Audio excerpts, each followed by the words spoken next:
These guys are ridiculous. These guys are ridiculous. Now, how about them damn Celtics? And we are back with another episode of How About Them Celtics. Sam and I are here recording on Wednesday, January 10th. Bulk of the episode being recorded, obviously, before the Timberwolves game. You'll have the recap of that game, as has been the case when there's a game day on the days before we record. But we, in this moment, talking to you now, don't know what happened in the Timberwolves game. Us, in about probably 2 minutes' time, will know what happened. But you'll get that when we get there. Before we get there, we have some popcorn to give away. Let's see who is taking home some popcorn. I think 7 entries today. Spin the wheel. Decent amount. Spin the wheel. Not a bad. Jared is in on this wheel. I saw his comment. Jared is in. He said, "F it." If he wins, it's gonna be fire. One-time entrant. We didn't rig it. I swear to God, we didn't rig it. You guys see us spin the wheel every time. Like we don't rig it. This is uncut. You would see if we cut the video. What, buddy? Get Jared ready to get some popcorn. Shout out Jared. Pete, once again, one wheel spot away. Pete, you'll win it eventually, we promise. Pete is cursed.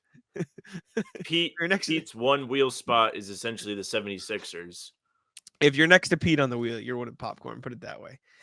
But congrats to Jared. Jared, send us an email at hbtcpod@gmail.com. If you'd like a chance to win popcorn in the future, comment what's poppin' on the video or send us an email with what's poppin' in the subject line, and we'll get you on the wheel with the chance to win a gift card for popcorn. Without further ado, however, like I said, 2 minutes into the video, we will know who is, won the Celtics-Timberwolves game. So let's jump on over to our future selves to recap that game. All right. Thank you to our past selves for throwing it over to us. I almost did a full-on intro, but then realized we had recorded an entire pod earlier today. So it was this. We are here later at night after the Celtics win over the Timberwolves, which I have to say, so I was thinking through my head, Sam, in that start of the fourth quarter there, I was like, there's nothing I hate more than talking to Sam after a loss. And thank God I don't. I hope there are things you hate more, at least a little bit.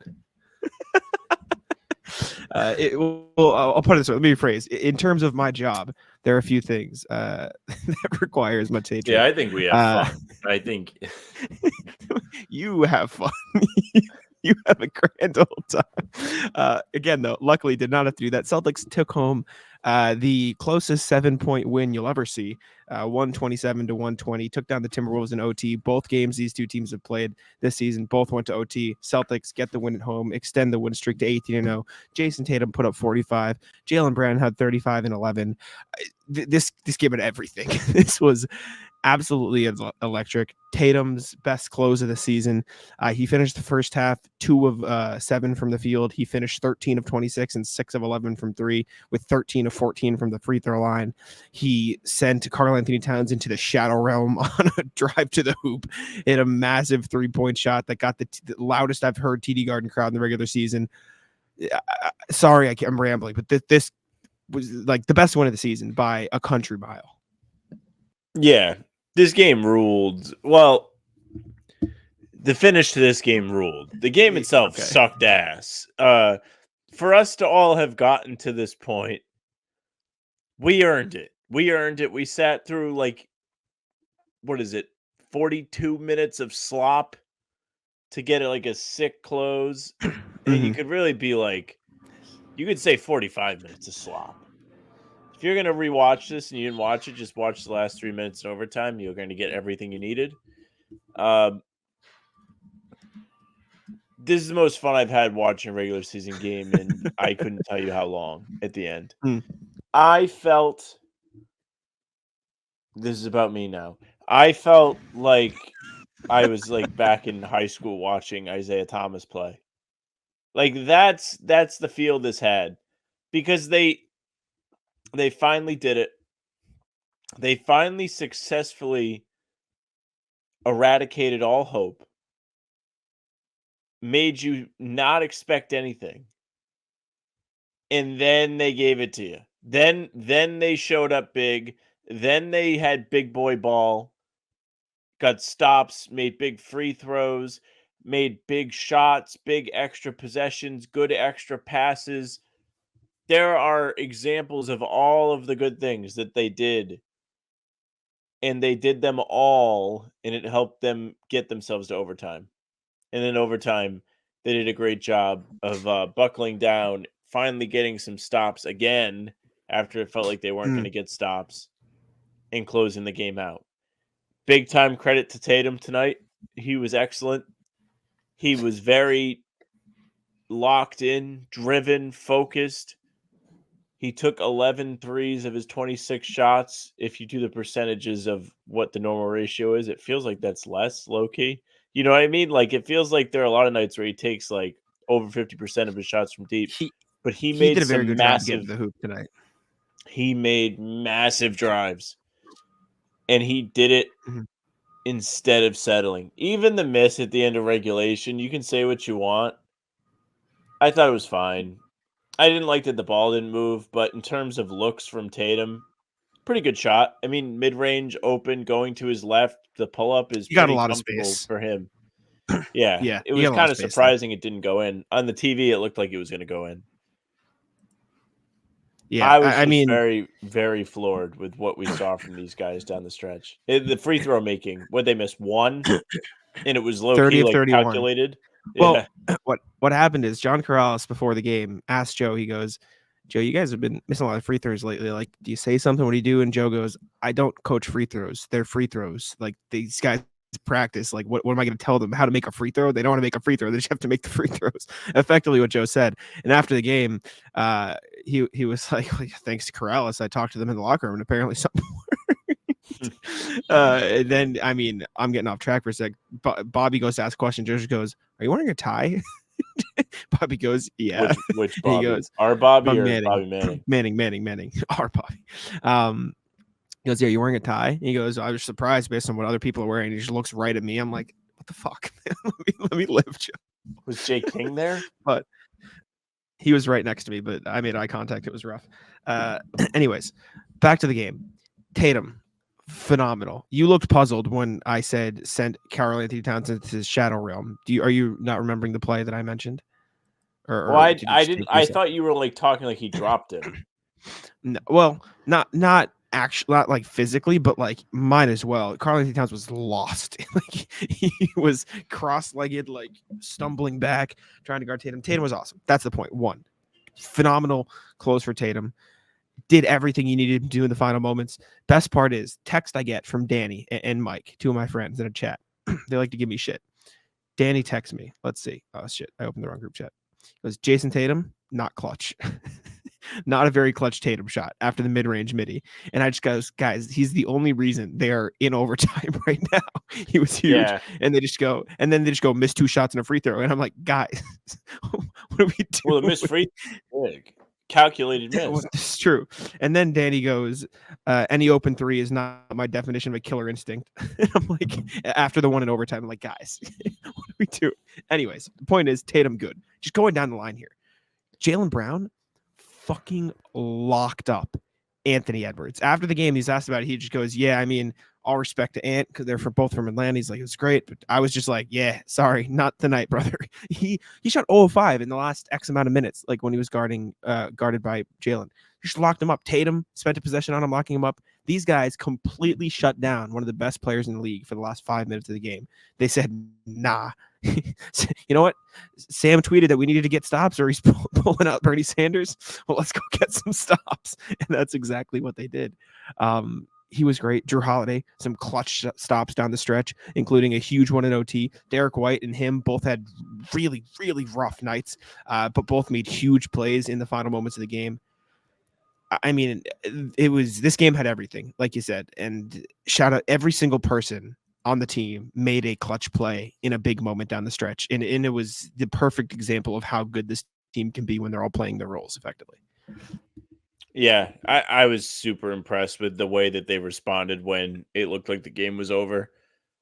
To your point about texting Danny and giving Tatum credit for the game being in overtime, he willed them over the finish line today. It was crazy. Like, despite this team being full of stars, he managed to step up, take control of the game, do it in a way that it didn't feel forced, And he got them. He got him there. It was something else. The ball movement was great. The most impressive play of the game to me, after he missed the free throw, the Derrick White rebound, of course. Then Tatum intercepts a pass to Brown. I don't know if you noticed that when you were there, but I Derrick don't White, think so. just he crashes, gets the rebound off the free throw, and he just goes to kick it to the top of the key where Jaylen is. Tatum pick. But here's where it's awesome. Instead of doing what we've seen a lot of times this year, Tatum does attack the defense. However, he concedes that, hey, somebody else is open because I'm seeing three guys. Swings the ball to Horford, who swings it to Holiday, and Holiday sticks the corner three to light the place on fire. I'm so impressed that they made the decision to move it and just play as a team in that situation, despite Tatum being on a heater, doing the carry job. Jaylen, same thing. Jaylen, great game from him too. The turnovers weren't even there tonight. You can't nitpick that. They still turn to the teammates. Great job. This is the kind of thing I've been complaining about. I feel like a month ago we might not see a swing there. We might see, I've scored X amount of straight points, me time. Buddy. We didn't. Literally against the same team, we didn't. It happened 2 months ago when they played this team. This, we should talk about the negatives too, because like we mentioned, this was a really rough game. We'll get there. 40 minutes. Circle jerk for a little bit more. But okay. This game, that was so I got the chance to sit downstairs today rather than up on the 9th floor. So I was down in the lower bowl, which I think I might get the chance to do more often now, which is pretty cool. So thanks to the Celtics, but Celtics blog has set a spot there for a little bit, apparently. That was genuinely the loudest I've ever heard. When Tatum hit that three to put them up 5 after the big Drew stop and the transition and kicking it out and getting it to him, finding him, that was the loudest I've heard this building outside of the playoffs. And it's up there against some of the playoff games too. Like Tatum and the run they went on, and Jaylen Brown locking up Anthony Edwards, and Drew getting the big stops, and Al and D White, they got this place pumped up. And a point I saw on Twitter, which apologies if I forget who tweeted it. It might have been a reporter, might have been just somebody I follow on Twitter, made a point of they struggled to get in the paint early in the game, like in the first half, they just couldn't find anything inside. And you really felt the missing piece of Porzingis, who was kind of their easy, let's get inside, let's move it from the interior because he's fucking 7'3" and you can get it to him. And then in the second half, Tatum was just like, F that, I'm just gonna run past everybody. And he did. He was incredible. He showed why he damn well might be the best player in the NBA, certainly up there, scored with the best of them. Played elite defense on Ant. We've seen him. I mean, I know they lost the Thunder game, but played great defense on Shea down the stretch. Did it against Ant in this one. Did it against Ja last year. We're seeing him take on high top tier matchups at the end of games, slowing guys down and helping the Celtics compete, if not win, in games where they probably shouldn't have, based on the rest of the game. That was huge. Jaylen's defense was amazing. He didn't really have it in terms of offense in the second half as much, but it didn't matter because he was making a huge impact on defense and on the glass. 11 rebounds, including a clutch one at the end. Those two combined for 80 points. They had 80 points. 80. That's ridiculous. It's the first time they've ever combined for 80 points. I don't know how many teammates in NBA history have combined for 80 points, but I can't imagine the losing record. The record is very bad. I can imagine it's pretty good. And the fact that they were able to overcome a otherwise pretty rough night, where they didn't play at the level that they should have been playing at. They, didn't hit the rotations, gave up some open threes for the Timberwolves. Couldn't hit their shots inside the 3-point arc for once. They were struggling inside, missed some layups, missed some middies. Tatum's midi wasn't really on for a lot of the night. They pulled it back in a big way at the end behind Tatum and Brown, who damn well might be the best duo in the NBA. When they're on, it is so tough to stop both of them. It's damn near impossible. And so those two this is the best one of the season. I'm rambling now, but I'm truly I was so ready to come here and give takeaways rotations were bad. All this stuff happened and they lost the game. Like, this is why. It was a tough one. Credit the Timberwolves are playing really good, all that stuff. And then the Jays decided, nah, we're just going to win anyways. Fuck it. That was the next level. Like I said, it was the best one of the season. Like, I'm just in awe that they won that game. In awe they won that game. The NFL season is wrapping up, and there's still time to get in on the action with FanDuel, America's #1 sportsbook. Right now, new customers get $150 in bonus bets, guaranteed when you place a $5 bet. That's $150 in bonus bets, win or lose. Now, the app is so easy to use, and there are so many different ways to bet, like live same-game parlays, find bets in the new Explore tab, make a parlay in the Parlay Hub, the best way to find popular parlays, and more. So visit FanDuel.com/Boston and make your first bet a layup. FanDuel, official partner of the NFL. Yeah, I thought they were dead. They went down, 9 with 3 minutes left after they couldn't stop Kyle Anderson or Nickeil Alexander-Walker for the whole fourth quarter. That was unbelievable.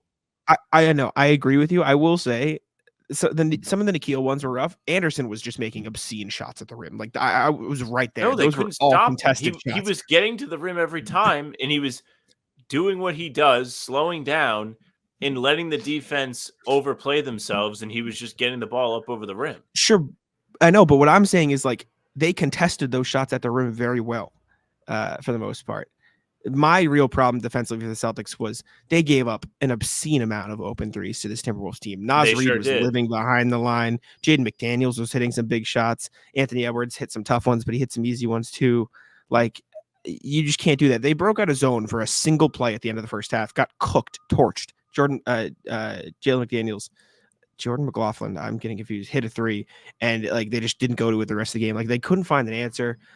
They did an okay job of slowing down Cat in the first half, and then he figured something out and just bullied his way to the hoop. He had a pretty good game. Anthony Edwards was cooking them for most of the content. Like, it's incredible how they locked in at the end of that game to slow down the Timberwolves, because they had no answers for most of the game there. I will say, not that, like, I still credit the Celtics for playing well. Some really bad possessions by Karl Anthony Towns at the end of overtime. Like, just some what are you doing shots from him, chucking up middies and taking early threes. That was odd. It was weird that they overcommitted to Edwards, especially when he wasn't really playing that well down the stretch. They were throwing 2 guys at him in overtime. In that little hot streak that the Timberwolves went on, making like 3 after 3 after 3 in OT, was just off of double teams. Like, he was passing the ball out of doubles. He's not an idiot. He's not going to sit there and let you, like, swarm him. I know there are players that do that. Like, that's a real strategy. Sometimes you have to pressure people. We talked about it before the Pacers matchup. They did it. Tyrese, the Lakers did, and he melted in the in-season tournament final. Or not melted, but he wasn't able to be as involved. Of course, like, I get it. But, like, I don't know. When your whole in the defense in the fourth quarter was guys that weren't Anthony Edwards, maybe just guard your yard. Maybe. I mean, it worked. They made other guys kill him, and Jaden McDaniels airballed a 3.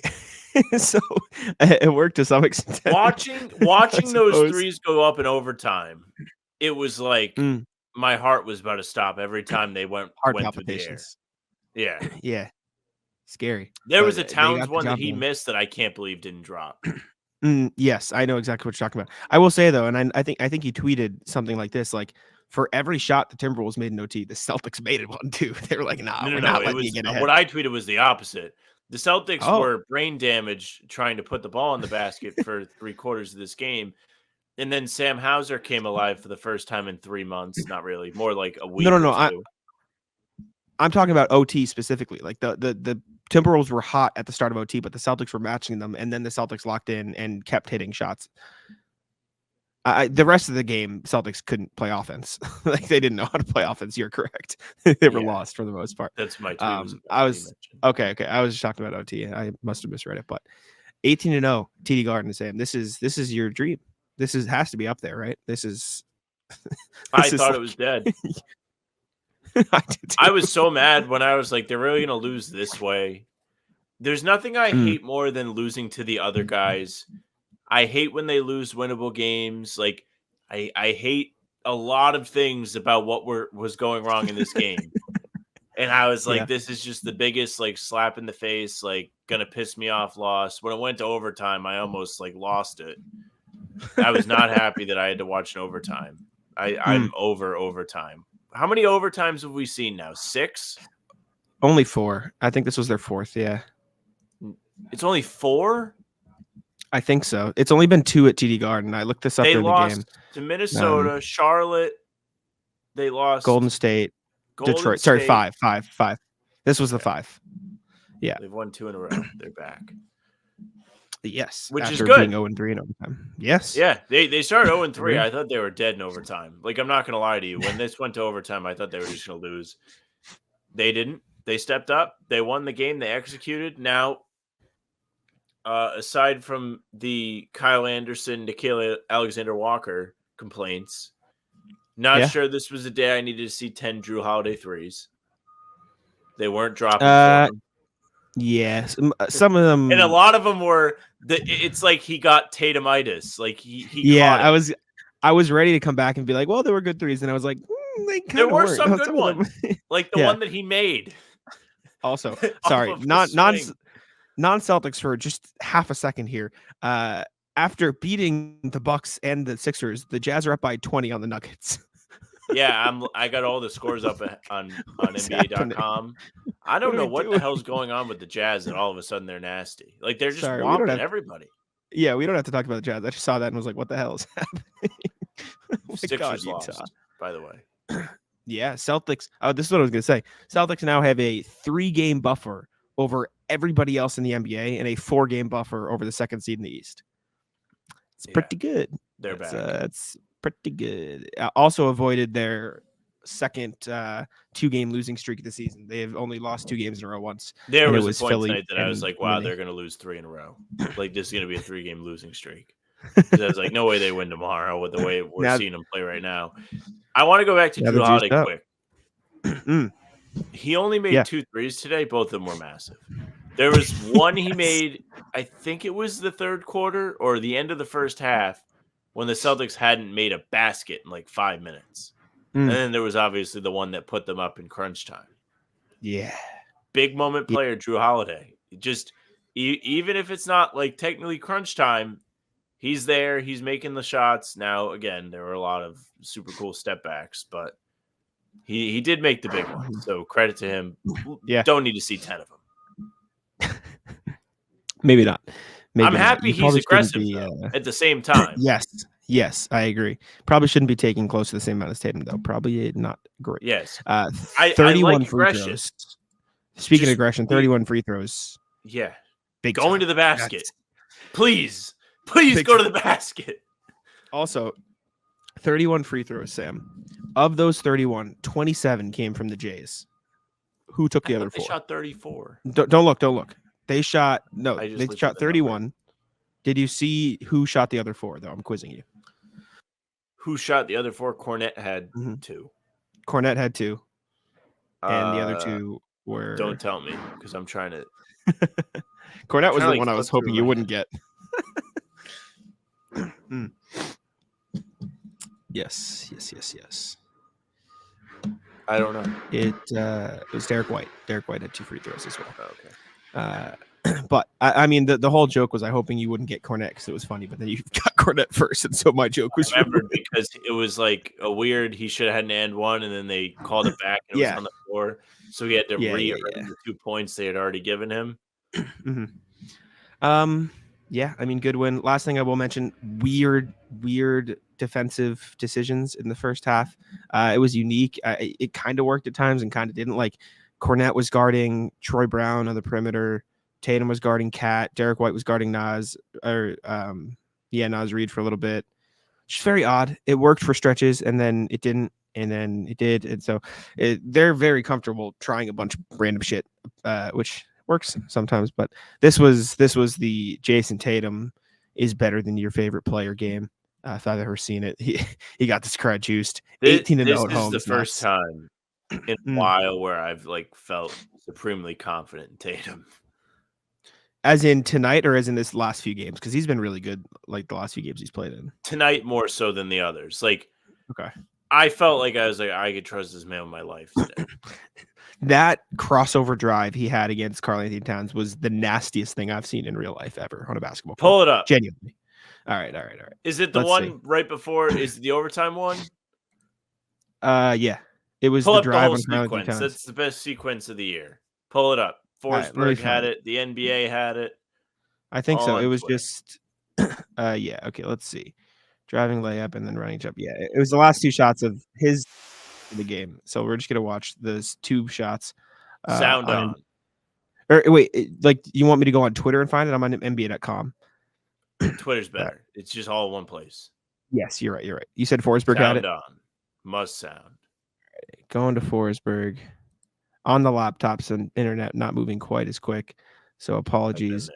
I've been there. Forsberg tweeted a lot of videos. The NBA had it. Okay, sorry. I'm trying to. Yeah, send it to me. Sorry, chat. You'll bear with us here. I'm not at my home station, so finding stuff is not as easy on the laptop. Apologies.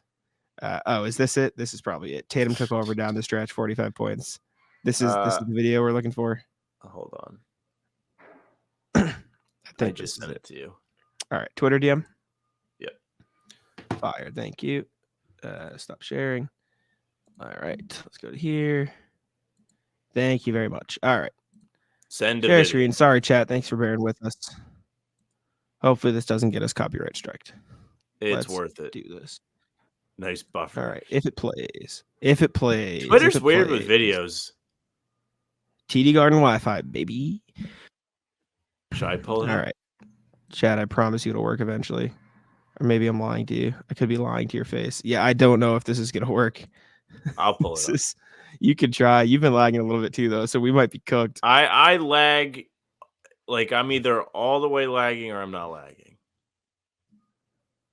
Oh, I'm also. All right, well, we'll hope so. Yeah, this is. Yeah, maybe this isn't working. Maybe this is. Here, let me go to the NBA one. This is our last chance. Then we'll leave you, chat. Sorry for this. I mean, I will say, if you're still listening to us and you've listened to us for a while and you didn't expect this to be scuffed, that's your own fault at this point. It's kind of true. All right, let's try this one. This is NBA. It's Tatum took over down the stretch. I'm hoping this is it. So let's watch it with sound. It's longer than Forsberg, so we can skip ahead if it's not it. But It's like second quarter. let's skip ahead. Then.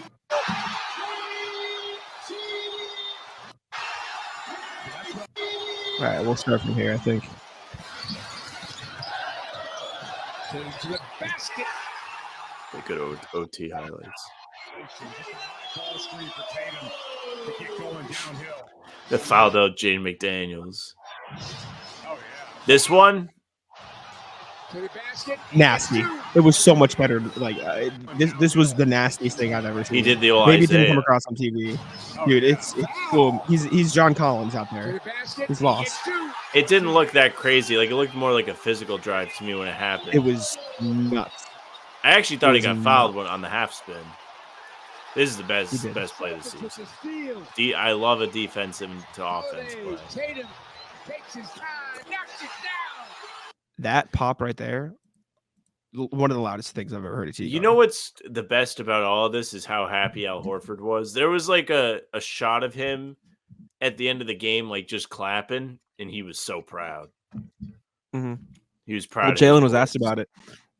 He was like really happy for Jaylen on a rebound, and Jaylen just goes, "Yeah, because he's usually the one grabbing those, man. Like, I'm trying my best."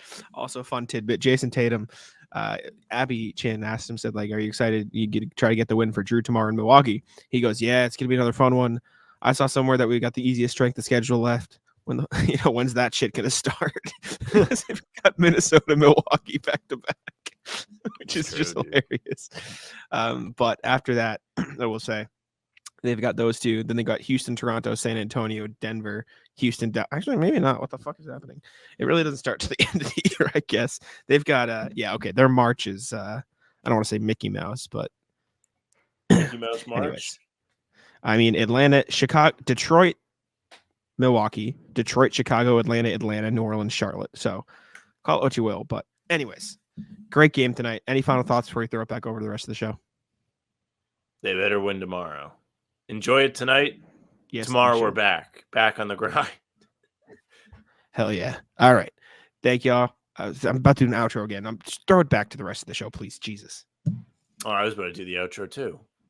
It's called Retired.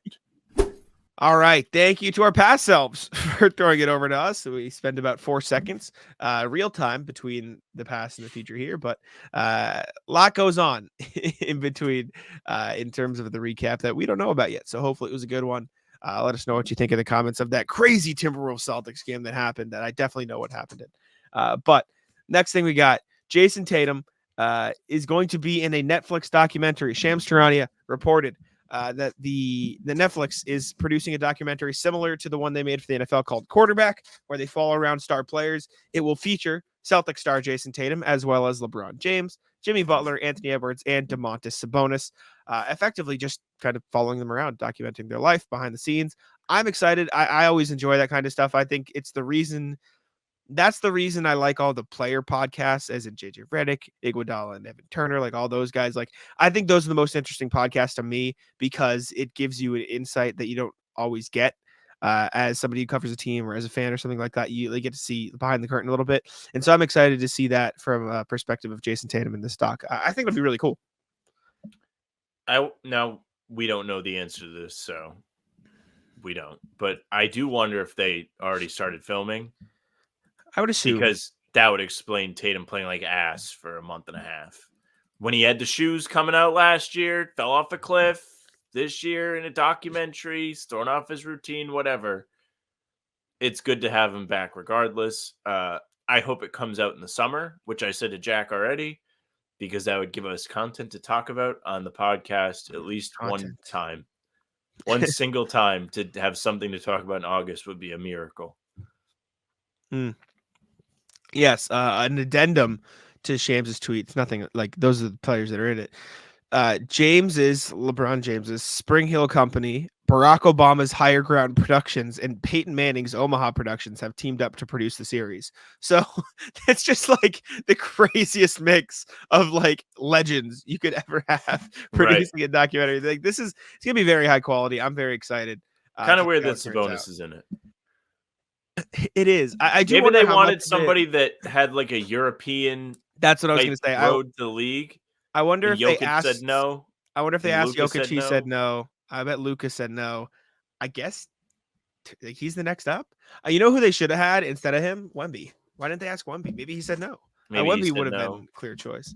Sabonis said yes, though. So, you know what? As random as it is, I am now intrigued to see what Sabonis is like behind the scenes because you just don't know because it's like the LeBron stuff is going to be insufferable. I'll tell you that because not only is like he in it, and obviously like it's always going to be like look at how great LeBron is, but now he's in charge of it too. Big time circle jerk incoming. He's going to be the greatest dad ever. Every day I wake up and play with my kids, you know, the whole nine. Someone's going to get mad at that. Oh, of course he plays with his kids. Yeah, whatever. I was going to say, like, of all the things to pick on LeBron about, I wouldn't say being a good father is the top. I'm not saying it's not a bad thing to be a good father, but they're going to make sure they're like, look, and they're same thing with Tatum. But they're going to be like, look, this is the greatest guy ever. Guaranteed. I'm just saying you could have picked a lot of things to diss LeBron in that moment, and I'm not dissing him. I'm just going to say that is going to be a feature of the thing. They're going to be like, look how great of a father he is. Well, of course it is, because it's a good thing, and that's what documentaries tend to highlight. Well, he's supposed to be behind the scenes, what it's like. Yeah, he's probably a good. Wonder if they're going to have the no. What is it? Non-disclosure. What are NDAs? Yeah, I wonder if they're going to feature that. Anyways, next thing we got, Derrick White is cursed. Joined the JJ Redick pod, which we were just talking about. JJ Redick made it clear, abundantly clear, that he was not going to bring in the three-point shooting. And then Tommy Alter decided to say, hey, Derrick White, you're shooting pretty well from three this year. You're playing pretty good. Wait. JJ immediately yelled at him. Since appearing on the podcast, 3-point splits are down. Shooting splits are down in general. 32, 29 splits since the podcast. Free throws, automatic. Free throws are in, unlike the rest of the team. But it just seems like everything's short for him. Like, it just seems like he's just a little bit off. It's definitely just a slump. It's just a joke we're making about the podcast, but it is damning that immediately after he goes on the JJ Redick pod, he immediately goes into a slump. It is kind of hilarious. You got to ask him, especially if it was a good game tonight. Be like, what did it take to get you out of the JJ Redick slump? I will. If he has a good game tonight, I will ask him. Okay. Thank you. This will be remembered. It's on film. If you got to remind me to, I have a tiny memory, but I will. If he plays well, I'll probably think of it. Yeah. I don't know. I'm gonna start texting you questions for everybody. No. Wait. I hope he breaks out of it soon. He's still impacting winning. Like, he's still playing solid defense. He's still making the right play, but the shot's just not there, which is tough. To his credit, like, you don't feel him being bad. Yes. You're just like, wow, like, those shots aren't going in that we thought were going in every single time. It's not like, oh, they just wasted that whole possession because Derrick White decided it was Derrick White time. Like, no, he's still like doing everything in the flow of the offense. He hasn't changed his play style, which is the most important thing. You don't want to see him start bending and moving around and losing confidence and all that stuff. He still looks just as sharp. He was ready in the Pacers game. I think he made like a big shot or two. At least when they were reeling. I don't remember. Maybe it was the first one. He had the free throw ball all the way around a zillion times. That's for sure. That was very funny. Well, that just shows you how hard it was for them to make free throws in Indiana. That was the one, like, that's what it took for it to go in. It did everything it could not to go in. That was the weirdest thing, the Celtics not being able to hit free throws in Indiana, because it was random, because they've been so good at, like, for the most part, at free throws. Another ask them thing. Like, if they shoot well at home today, be like, why do you, like, you guys played 2 games in Indiana and the free throws were not falling. And it felt like the Pacers missed a fair amount too. I wonder if it's something about the arena. Very odd. Unsure. But hopefully Derrick White turns it around soon. If he turns it around in the Timberwolves game, y'all will know already, and we don't. But anyways, let's jump over to the email, see what you guys have to say. Let me switch. Pull it up. Share the screen right here. Email. I'll pull up the thing. All right. First one. RJ from a couple days ago. What's poppin'? Those are the kinds of losses that suck. This is after Pacers loss. Evening, guys. Meh.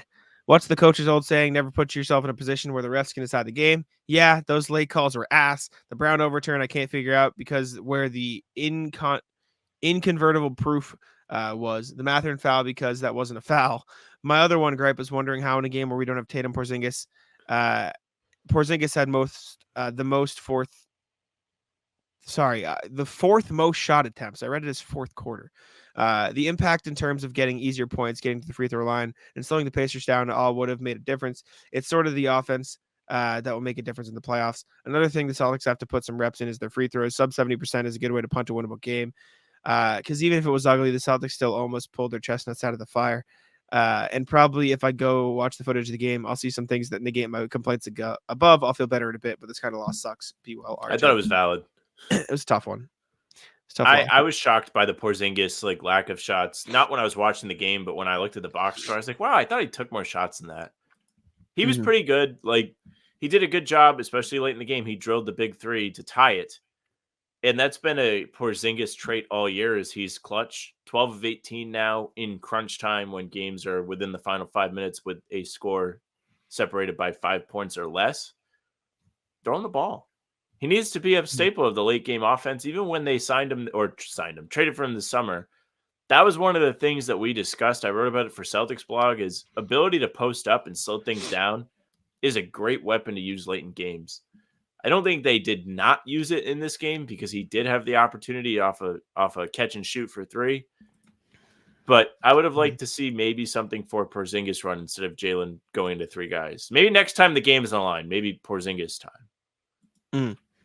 Might sound dumb with shot creators like Tatum and Brown, but we haven't seen them try it yet. And it would just be an interesting, like, let's see if this works thing. I think they've gone to him at the end of games before. There was what game was it? He cooked. No, there was another one. He carried them through the end of that one, though. Even if it's not the one you think of, he was excellent. There was another game. It was the same game where Tatum found Derrick White in the corner for a 3. I forget what it was. I'll find it eventually. No, it was. I think they won it. I'll find it eventually. But I corner for a 3.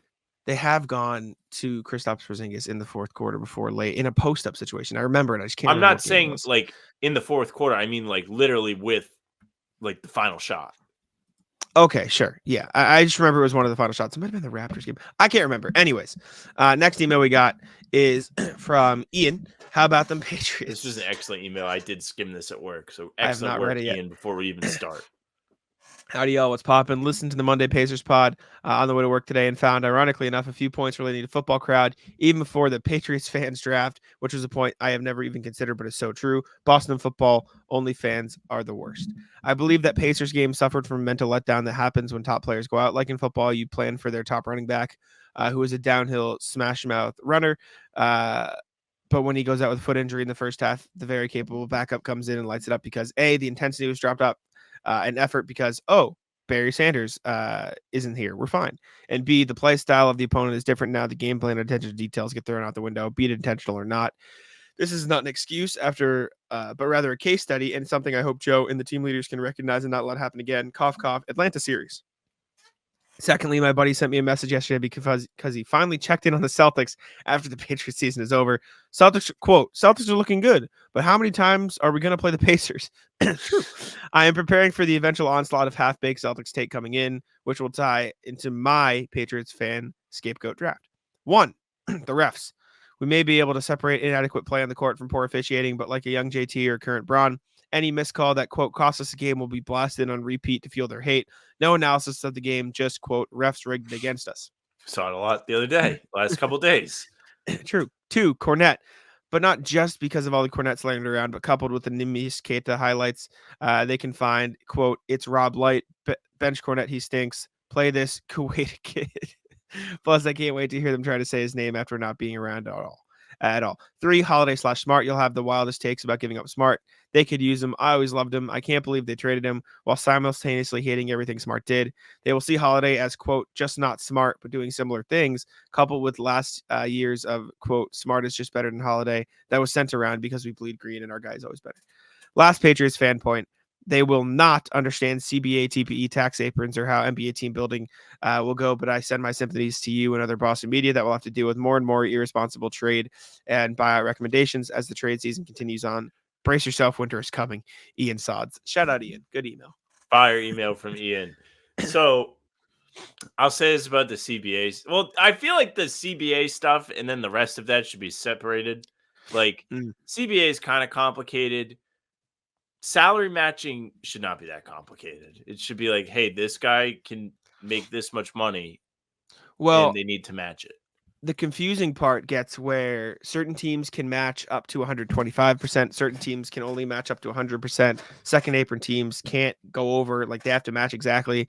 Second apron teams can't send out more than they're getting in, no matter what, which is different for some teams. So it does get confusing. I will say, for fans who are Patriots fans trying to do trades, they literally have these things called trade machines where you can put it in and it will tell you if it's allowed. So I recommend using the machine that tells you whether or not you can make a trade. So that's my recommendation. We'll see if the Pats fans use that. Next thing, what's popping? Nathan Burns. Oh, that's some personal information. I'll cut that out. Oops. Proof we don't read the emails. That was just Nathan Burns. Wait. Now we have quickly turned around to a trade idea. Our emails have been properly stacked. I think Nathan, he just said, love the pod, sent us what's popping email. Listen to you fellas talking about last night's game as we speak. Keep up the good work. We appreciate you. I just want to show the appreciation, but I will cut out the information.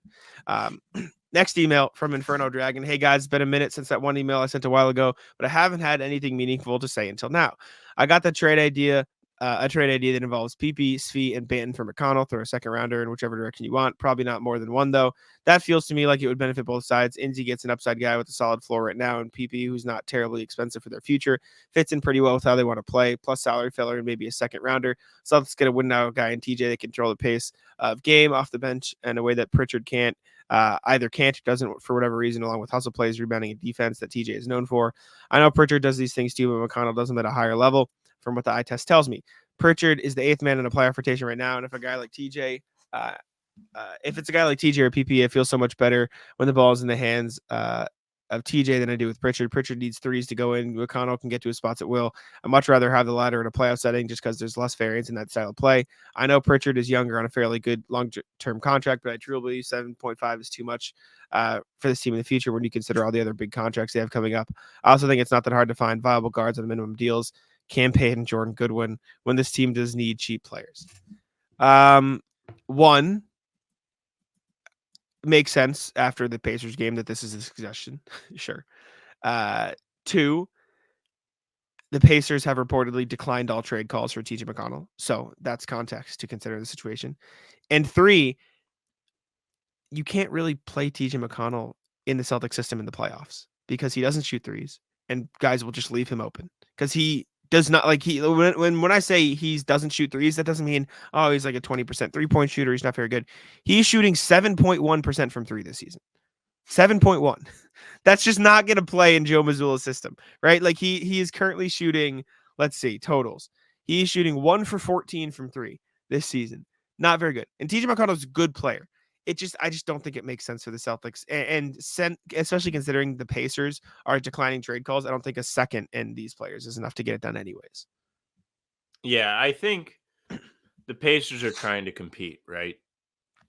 So TJ McConnell has been a really, really good rotation piece for them this year in the successful team that they have put together kind of quickly. Like they traded Sabonis for Halliburton, season and a half ago? That's a pretty quick turnaround to have a team that is competitive. The roster has been reshaped and is trending in the right direction. McConnell is a key part of that. Like he gives them really good minutes when Halliburton goes out of the game. Example would be the other day when he helped turn the game on its head in Indiana. I think if you have a younger team, you need a vet like TJ McConnell who's going to be scrappy and play hard and do everything he can to win while also leading by example. I think from a Celtics standpoint, I think it'd be cool to have somebody that's a little fiery like that. I think they do have guys like that on the team already, so it's not the most must-get guy ever.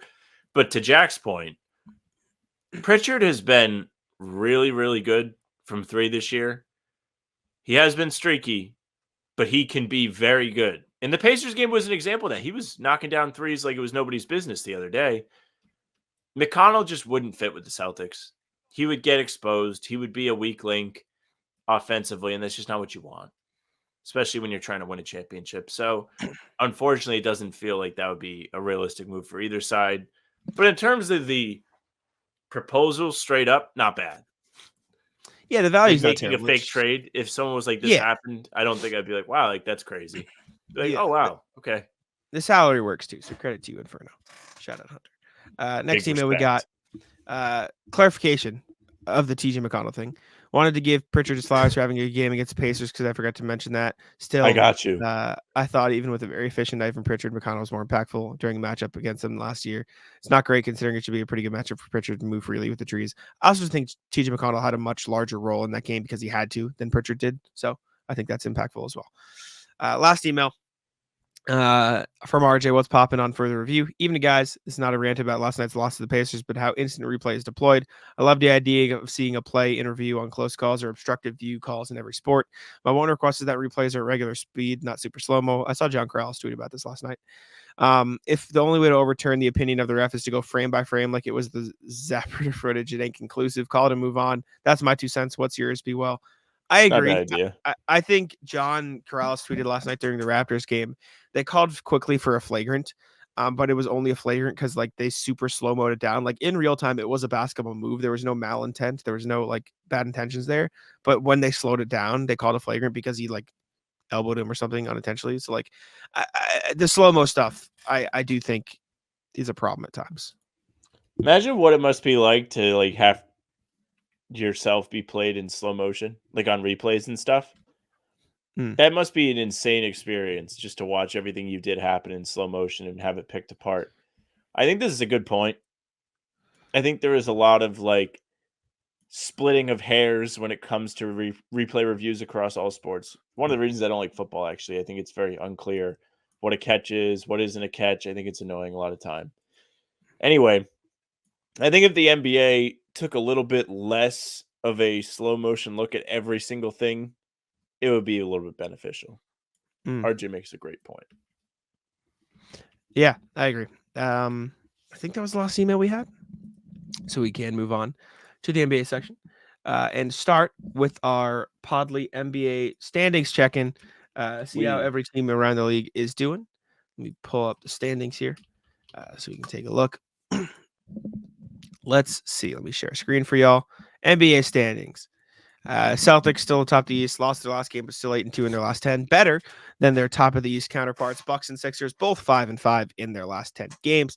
Even the Knicks and the Heat only 6-4 in their last 10, which is good, but it is on par for where they are in the standings. Pacers 7-3, Cavs 7-3. They're turning it around. Magic free falling down the board, 5-5 in their last 10.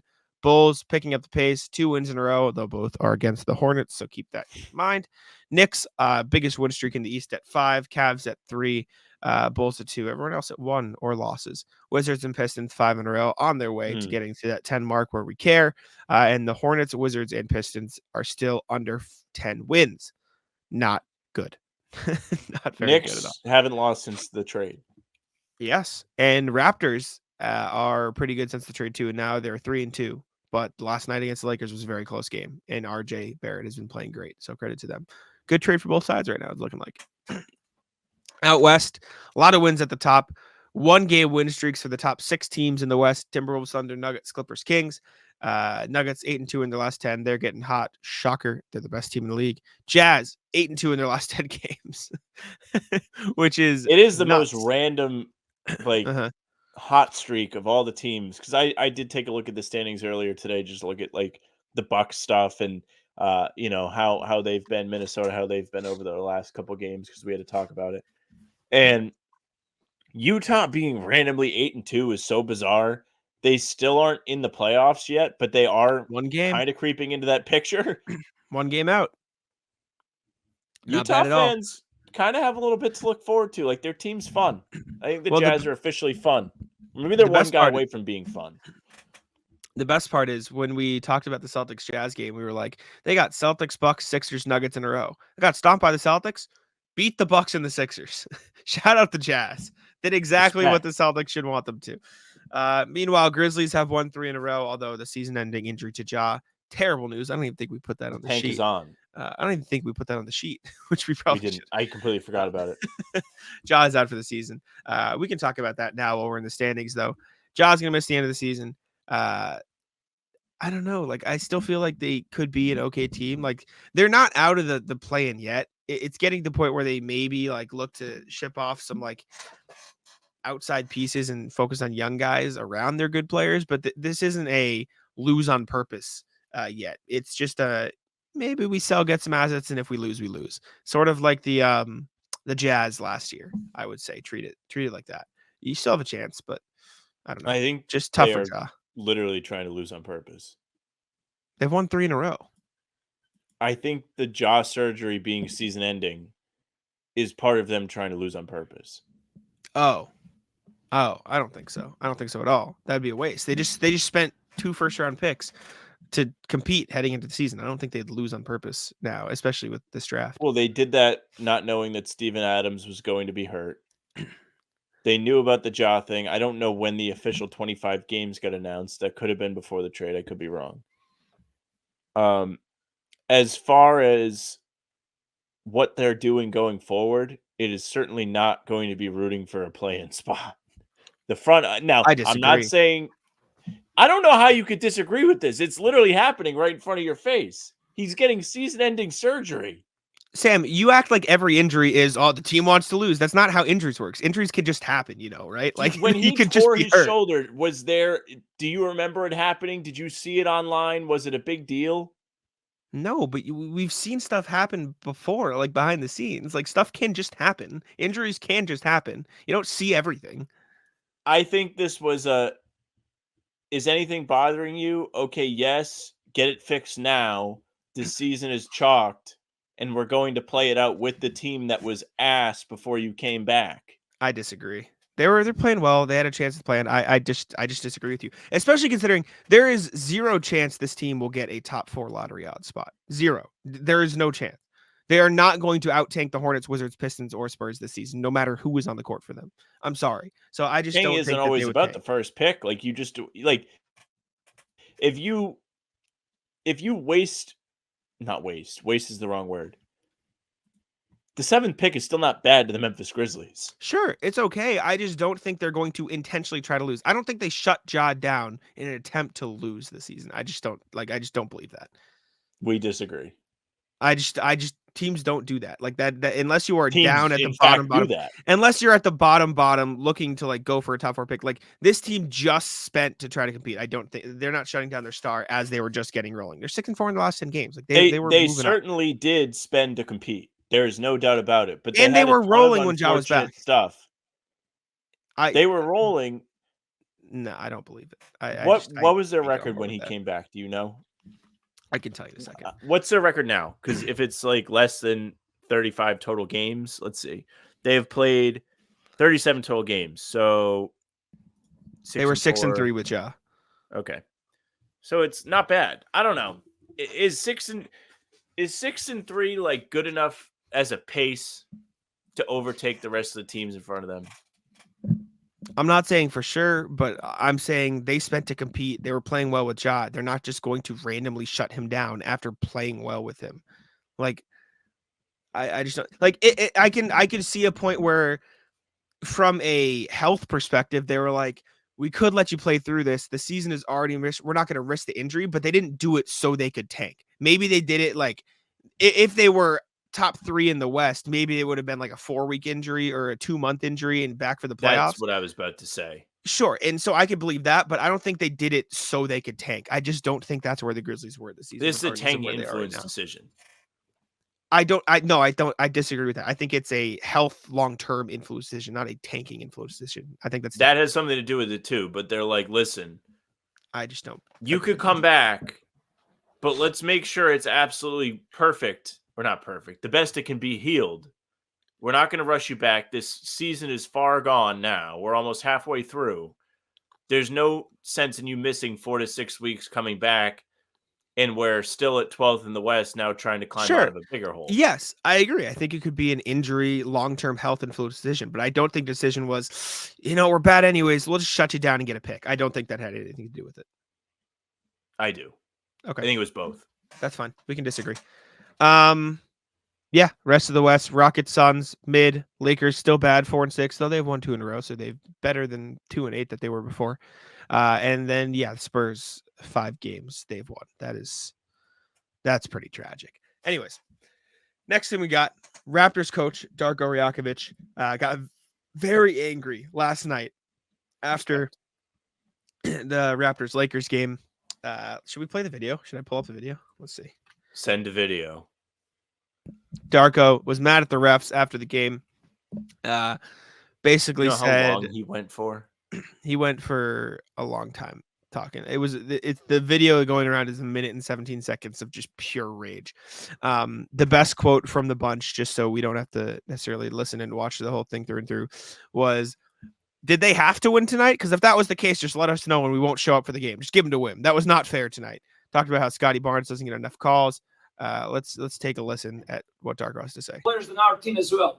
How's possible is Scotty Barnes, who is all-star caliber player in this league, he goes every single time to the rim with force and trying to get to the rim without flopping and not trying to get foul calls. He gets 2 free throws for the whole game.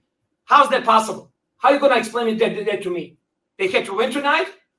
If that's the case, just let us know so we don't show up for the game. Just give them a win. But that was not fair tonight. And this is not happening first time for us.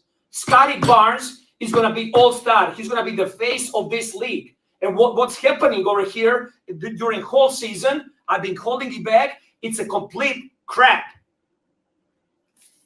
Coach, do you feel like you're getting any explanations at all? That mic had me shook. Did you get any explanation? No, there is no explanation. They just come up there, they review and they see what they want to see. They don't want to hear us, what we got to say. They don't want to hear the players. They don't just want to protect us. Over again, they got 36 free throws, 23 free throws in the fourth quarter. What are we talking about? How are we supposed to play? got so mad. He looks like let me find the moment. In this moment right here where he's staring at the camera, he looks like, have you seen the viral video of the guy in the bagel shop getting mad because people called him I short? love that video. He looks like He- bagel shrimp. He does. It looks like, tell me he doesn't. Everywhere I go, it's that same fucking smirk Tell me he with the doesn't look fighting like lip. this guy. Look at that. Ready? Bang. It's the same person. Is this Or funny to he you? looks like This is funny. he looks like you're gonna get mad at me for not knowing the actor. He looks like he should be in I Think You Can Leave, just briefly. Tim Robinson. Yeah, just for like this frame right here, he looks like, maybe not the exact like looks like him, but this is a face Tim Robinson would make. I think so. Yeah, like I could see For like sure. a Tim Robinson play off of this for sure. That was awesome though. Shout out Darko. That So, was electric. Context to the free throw stuff. And Yeah. I never wanted to side with the Lakers. Still Mm. not. But apparently 8 of those free throws came from intentional fouls. So Sure. like, I mean, even with that, what was it? Did you say 23-2? So that's 15-2 in the fourth quarter. Like, that's still quite a difference. Yeah. But if you're fouling at the end of the game, like, you can't be like, hey, they shot this many free throws. Well, whose fault is that? Well, how many were intentional, you said? 8. The end score was 36-13. So for the whole game, it was No, I'm saying like crazy. there's still a big difference Yeah. throughout like the fourth quarter, even without the intentional, and throughout the whole game. Like he has a gripe, but Mhm. I did see the context to it, so I wanted to put it out there in fairness. I will 'Cause say, one, we don't need somebody in the comments being like, "You guys don't even pay attention. This Yeah. is why they had this many." Like, no, I did watch this game, I will say though, and there was one foul call that got me angry, and so I wonder was if it the this illegal screen where Davis acted like he died? Yeah, that was horrendous. I watched that real time. That was terrible. But yeah. All right. What happened to Next- the game I used to love? Also, LeBron said that the Lakers just didn't foul. All right. He Buddy. was asked about it. He said, well, it looks like they fouled us a lot and we didn't foul. But if LeBron is on the I will receiving say- end of like bad officiating in his opinion, then it looks like True. the whole league needs to change. I will say that is the perfect answer when you were asked about that. Well, shouldn't have fouled. LeBron or not, like that is a hilariously perfect answer to that No question. comment. Because you know I'm right. Next thing we got Grant Williams, not doing too hot supposedly in Dallas right now. This is from Kevin Gray Jr. Do you know who he writes for? One of the local radio stations. He hosts Okay. the pre and post game. Local radio guy in Dallas, 97.1 The Freak. I just looked it up. Says on the subject of Grant Williams, one Mavs source I talked to recently about him said the concern is that Williams has never been asked to play this many minutes and be in shape to do so. That has caused some regression from his early start, averaging 8.4 points, 3.6 rebounds, 1.4 assists on 41.8, 37.9 splits this year. His numbers have regressed in each new month, down to 12, 9, 8, 4 in January so far through just a few games. And he's shooting just 14% from 3 through the first few games of January. Listen, shooting splits will vary. I admittedly haven't watched a ton of Mavericks games this year. This doesn't look great. It looks like a bad slump. It looks like he's regressing. So that's tough. Literally for Grant. every month has like ever Yeah. so slightly gotten worse. Because what I did is I was like, let me see what Grant's averaging for the year. And I looked and I was like, well, like, this isn't that bad. Like, he's shooting a lot of threes. Like, 38% from 3 isn't bad at all. Then I was like, well, they're saying this for a reason. So let's look at the splits. And I look and I'm like, oh my God, like down from 48-45 to 37-14. And then like he's just ever so slightly gotten worse every month. It's kind of nuts. I don't know if I would consider Grant Williams to be out of shape, but I have not watched him play in Dallas. Yeah. I don't know how many minutes they're asking him to play. I suppose I could have wrote it down when I looked it all up. But he still had like a good amount of run in Boston. Yeah, He did still play a played decent amount. plenty of minutes. Like, he should be able to handle playing. I don't know what the problem is. Sucks to see. I like Grant. I think it's funny when he performs badly, but besides that, I'm not actively rooting against him. I don't blame him for wanting to go play somewhere where he might get more of an opportunity. He played 26 minutes last year. He's playing 27 this year. So It's a lot. yeah, it's a big It difference. is a lot. He Um, played just 7 minutes in the last game. That's tough. I don't know. I would need to watch the games to get the gauge. Shooting varies a lot in the NBA. Like a lot, like shooters will shoot 40% one year, then 35 the next year. Like it is a very like for a lot of players, it is a varying thing. I need to look at the defense to get a full gauge, but it doesn't sound like some Mavericks people are too pleased with him at the moment, which is It's tough. kind of funny. Like it went from, oh my God, the Mavericks, and I said this, had a great offseason to this guy sucks. Well, yeah, tough look. That is the Grant experience, though. People here they'll probably be in the comments like, we try to tell you Grant sucked. He doesn't suck. I stand on it. Next thing we got more trade rumors from Michael Scotto of Hoop Site. Pascal Siakam linked to the Kings still, kind of, after all the stuff. The Kings have been active in trade talks, and the biggest name that's come up recently is Siakam. It seemed hot for a second there, and that maybe they were going to get him. Then talks pulled back. From my standpoint, I heard that Sacramento talks for Siakam primarily centered around Harrison Barnes, Kevin Huerter, Davion Mitchell, and a first-round pick, or so a potential draft pick, a first-round variety for Siakam in those talks. I will say, I did also see a report, I forget where it came from, that I think it was Michael Grange, who's a Toronto guy, that it came out that Siakam talks broke down to Sacramento because he told them he's not re-signing there. And so Sacramento was like, all right, never mind. So yeah, anyways. Yeah, he had a local Kings beat writer on the Hoop Site pod, and they talked greatly about different Kings trade possibilities. The local guy, I forget his name, his last name was Ham, said that Sacramento had long been interested in both Anunoby and Pascal Siakam, and after the Anunoby trade, it was kind of clear what the Raptors were going to want. And I think that's where things kind of stalled out, where we know Ujiri is a man that will not move off. He stands on business. And the Kings might not want to pay up, which is fair. I mean, especially all the stuff we've heard this season that Siakam isn't going to re-sign anywhere. If he gets traded, he wants to stay in Toronto. I don't know if I want to give up all that for him, unless you truly think Harrison Barnes is a bad contract and you don't believe in Huerter anymore. I mean, they clearly don't care for Mitchell that much. He's not playing. And you want to give up picks? Like, I don't know if I want to do that. I'd feel very conflicted if I was Sacramento. It's tough because it does feel like Siakam would be a good fit on both ends. So we'll see what happens. I don't know. It's interesting. They're also in on Levine, which weirdly enough, I think could be a better fit. Ironically enough, which is like we've talked about Levine times to the Kings, and I don't hate that of all the moves. Yeah, but anyways, next thing we got is Steve Kerr basically told Draymond to stop talking to the refs. Now, Sam, you didn't actually give me any context for this to read. You just put a meme, which I'm not going to read on the show. So I'm going to ask you to explain this to me because I don't know what happened. Yeah, so he was in a press conference. Who'd they play yesterday? They played. And obviously the news has come out that Draymond is coming back. He's no longer suspended, served a 12-game suspension after assaulting everybody. And they said that's enough of that.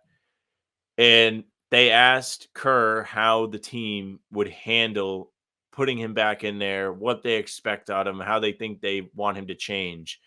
And him saying they are going to ask him to leave the officials alone is one of the funniest things I have ever heard. Draymond Green, who is notorious for being one of the biggest complainers in the league, second to LeBron probably, he gets away with murder in terms of not being called for technical fouls when he chases refs down, gives them a piece of his mind, screams at them, whatever. That is like his number one signature move, and you're going to, well, maybe number two. But you're going to ask him not to do that? Good luck. Yeah, that doesn't seem that doesn't seem very likely. That is pretty much the point. But I thought it was funny. A little quick hit in the NBA section, but I would love to see how long this lasts. Like, there should be prop bets on the Draymond return. There should be the who's the next victim, and there should be how many games before he berates an official after being told not to. Yeah, tough. 2 games. Weird. Very weird. Next thing we got the Heat have extended Erik Spoelstra on an 8-year, $120 million contract. Now, at first glance, the first reaction out of pure comedy is, did you not learn from Monty Williams? Although this is very clearly different. That was just the funniest thing. This is earned, baby. Very different, very earned. 8 more years of Erik Spoelstra in Miami. $120 million. What does that break down per season? Uh, That is 15 mil a season. So for context, Erik Spoelstra is making as much money as, let's take a look. Who's making 15 mil? He is One making as person. much as, let's see, Jonas Valanciunas and Karis LeVert. Oh, you're looking at NBA players. Yeah. What'd you think I was looking at? Other coaches. Oh, coaches. I think it's Shimani. It's just tough, but good for Erik Spoelstra. Unironically, good deal for him. He's a great coach, obviously, so deserved. I didn't realize like how lucrative the extension was yesterday, but I kept getting notifications about this news, and I was like, okay, like, cool. Like, why do I keep seeing Woj tweet about this? Like, the news is broken, buddy.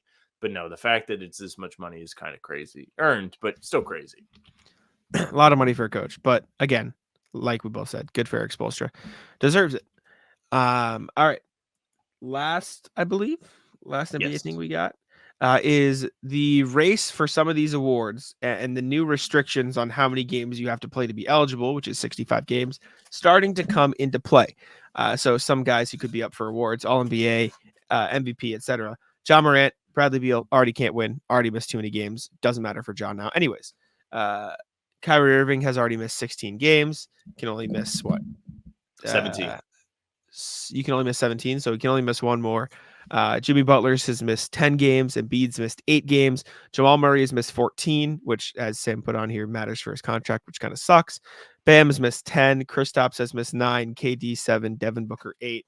This could have real impact on the All-NBA teams, especially because you could see some guys getting in there who probably deserve it as well, because there's a lot of talent in the league anyways, but might not have gotten on had some of these players played all their games. The Embiid one is certainly the most intriguing one to watch out for. Yeah, I got a kick out of that, and that's what inspired me to kind of look into this and be like, okay, like, who's close? Because Embiid is getting serious buzz to win another MVP. Mm-hmm. He can only miss 9 more games this season. We are not even halfway through. He has missed 8. That's on pace to, miss more than 17. Yeah. I would be kind of tickled for a laugh if he did not win MVP because of this. Jimmy Butler missing 10 isn't shocking. The Jamal Murray one is tough, though. The reason why this is important is for multiple reasons. One, the man has never made an all-star team, which is not impacted by how many games he plays per se, but it will affect the voting. This was not he missed time on purpose thing. He hurt his ankle. 2, he is due for a contract extension this summer. The Denver Nuggets can only offer him a supermax, like the Celtics could with Jaylen last year if he makes All-NBA. If you remember, it was a huge deal whether or not Jaylen would actually get selected to the team so the deal could get done. Right now, doesn't look like he's going to be able to be eligible for that because of this new rule. Puts the Nuggets in a little bit of a bind, but also somewhat helps them depending on what his feelings on staying are, because if he doesn't qualify, they can pay him less, and then if he still wants to stay, it doesn't matter. But that would suck for them if this led to him leaving.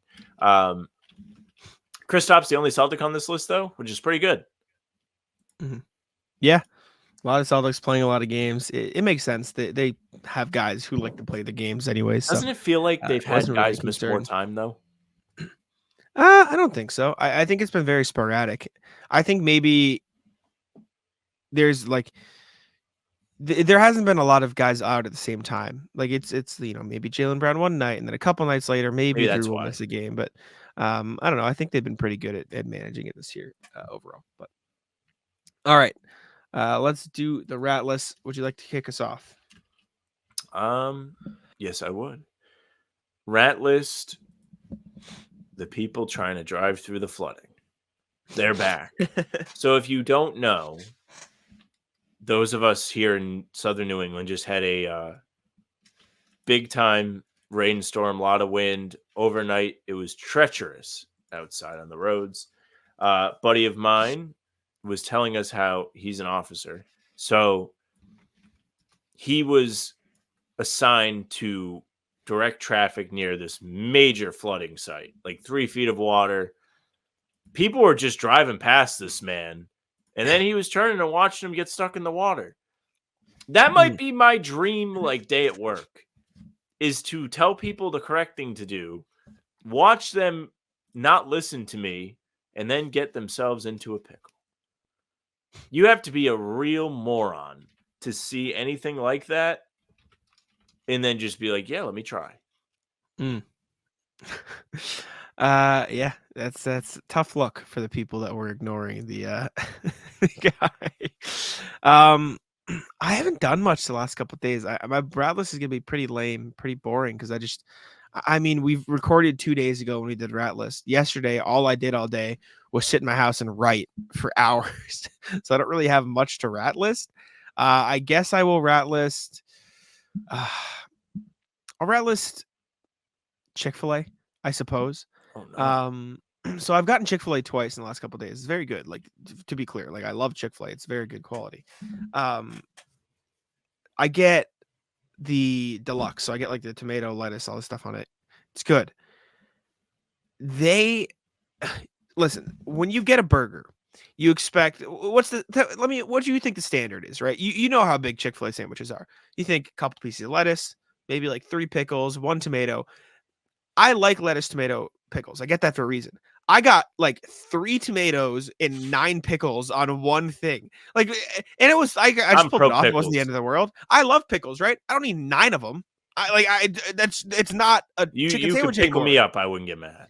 It's a pickle sandwich at that point. Here's the problem. When the sandwich becomes difficult to hold together, yes, that's that was the when problem. I would raise an issue. That was the tomato issue. slices will do that to you. That was in fact the problem. I was trying to hold it together. It's just like crumbling out in front of me. I had to like open the sandwich, like do a fucking surgery, pull a tomato out, take a couple pickles off. I did eat the pickles separately. So like I am a pickle guy. I will say it was just like too much on the sandwich to hold up. It was just like I was disappointed by the structural integrity of the Chick-fil-A sandwich. So rat list, I don't really know what the particular, we'll say rat list the capabilities of my family's truck. So I've been using the family truck because my car is out of service as of right now. So I still have to go to work and stuff. So anyways, at my job, parking is not very good. Not very good at all. There are stacked spaces in the parking lot. So typically I do not like to park in the parking lot because I don't want to be like, oh, I have to go move my car so somebody can go. Just don't want to do that. It's a hassle. I don't want to deal with it. Now, instead of parking in a lot, sometimes I would parallel park on the street. The street, snow plowed against the sides. Less space for parallel parking, so I did not do that. The other option is to parallel park on a side street that goes around our building. This side street is on a hill. So I decide I'm going to take a spot, I'm going to drive into it, and I'll be fine. I get in the spot, and I'm like, oh, wait. Instead of having to worry about like pulling around this car, I'm just going to pull all the way through and then park on the other side of all these cars. So I can just drive away without having to like back out and worry about getting boxed in or whatever. So I go to put the car in reverse. And I saw my life flash before my eyes. I thought I was going to go slamming nose to nose with this car that was parked in front of me. And I thought I was going to have to like, figure out whose car it was, all that. And I was petrified because I stopped my car and parked it. And I had no way of like, am I going to be able to move this later? Because I'm going to go get lunch. Luckily, I got my car to get lunch. It did not fall forward when I went to take it out of park. And I got away harmlessly. But I was shook like for half my day yesterday. I was like, is my Jersey Mike's going to come with a cost today? Yeah, that's big time. That's great that you got away without hitting another car. That would have been a disaster. It has been like a bad week for me driving. Like I don't remember what I was doing. I wasn't like texting or anything, but I think I was like looking at the windshield wipers or something, how they worked. Like I almost like just drove into somebody parked. It was bad. Jesus. Yeah, it doesn't sound good. That's probably not exactly. I swear I'm not a bad driver. You wouldn't know. Oh, and then having to drive in the snow was awful the other day. That was like terrifying. That'll do it. You couldn't see and you couldn't move. Ass. That'll do it. I'll rattle the rain. So my room gets like hot at night if I don't open the window. But if I open the window, rain just comes in my window. And so I was like 2:30 last night. I woke up, and I don't like ratless myself too because this was like stupid. I was just tired and like you just like I thought it was super smart. I took one thing of paper towel, I folded it in half a couple times, and I just put it because I have like shutters in my window, but they don't come all the way, so there's a little gap. I just put it in like the little gap to like soak up the rain so it wouldn't drip. Yeah, but like I'll show you what it is now. This is the most pathetic excuse for like trying to help that you could like. This is useless. This did nothing. Like what was I thinking last night? And maybe it helped because it is in fact soaked and it's dripping everywhere. So this was stupid of me to do it. You had the drip, but like so I guess it worked in the sense that all of this water didn't go all over my room. But like this is just the most measly, useless piece of like paper towel you've ever seen in your life. So that was pretty smart by me, if you ask me. Speaking of the storm, ratless to the storm as well. So we have a grill on our porch. That grill got tossed around, baby. Cracked through the railing. It did not fall off the porch, but it did crack the railing. So I came home this morning from the gym because when I left, I went through the basement. So I didn't see it. But I was like, oh, this isn't how this is supposed to look. And yeah, now like part of the railing is cracked and needs to be fixed. So that kind of sucks. But it's crazy to see how the whole like porch deck furniture got like moved around. Absolutely bullied by the wind. Yeah, my house shakes when it's really wind. I hate that. That sounds terrible. I'm gonna ratless my too bad, but it's just ever so slightly like it's making its presence known.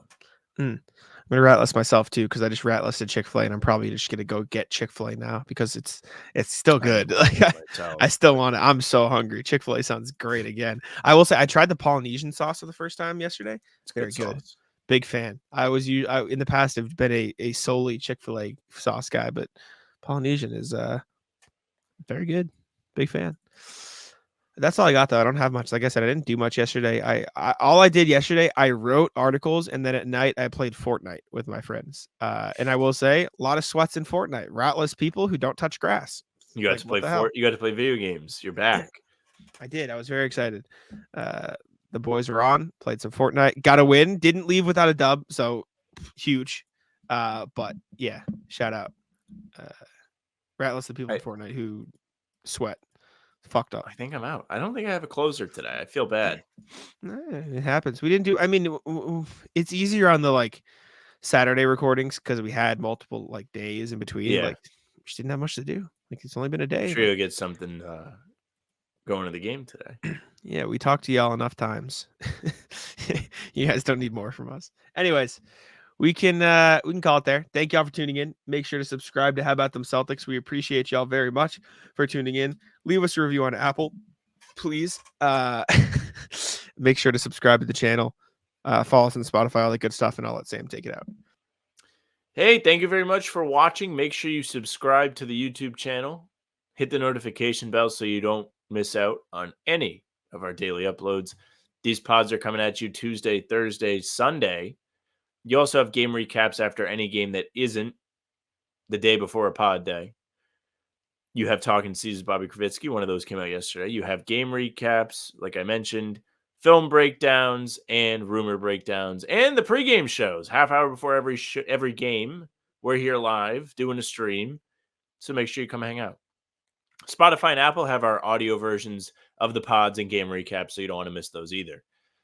Follow us. Leave a 5-star review like Jack asked. You can reach out to us, hbtcpod@gmail.com, if you would like to be featured as part of the email segment. We love going through the emails. We had a great one from Ian Sod say it was a banger of an email going through the Patriots fan thoughts. You can reach out and follow us.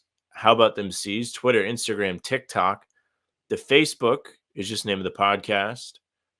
So our pregame streams are there as well as YouTube and Twitter. So follow us, like us, whatever it lets you do. You can follow Jack at JacksMoneyNBA. You can follow me at Sam LaFrance-NBA. It's it for us. Bye. Taco, come on. Taco's having some fun here. That is bogus. These guys are ridiculous.